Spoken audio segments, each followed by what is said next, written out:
Hi there, and welcome to the fourth week of Educational Psychology 301, How People Learn.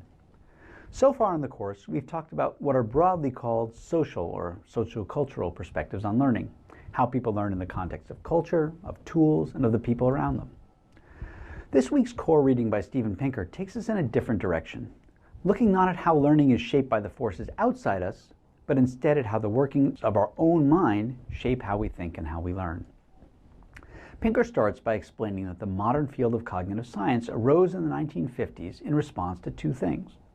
The first was that psychologists were dissatisfied with the existing behaviorist models of human thinking. The behaviorists argued that since we can't actually see what happens while people are thinking, we can't open up someone's brain and look inside, we should treat the mind as a black box and only concern ourselves with finding the patterns between things that happen in the world, called stimuli, and things that people do, called behavior. Psychologists thought this was too limiting, and perhaps more important, it didn't really explain how the human mind was different from the minds of other animals. The second motivation for going beyond behaviorist psychology was the development of computers.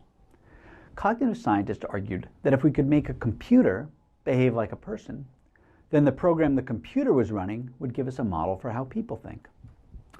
There's actually a logical flaw in this argument that we'll come back to in a moment. But this is what's behind the idea of mentalese that Pinker writes about. It's a way of representing human thinking in terms of a computer program. At the core of this view of thinking is the idea of a schema. Now, before I go further, I should point out that technically the plural of schema is schemata, but I think that just sounds pretentious. So in our course, I'm just going to use the plural, schemas.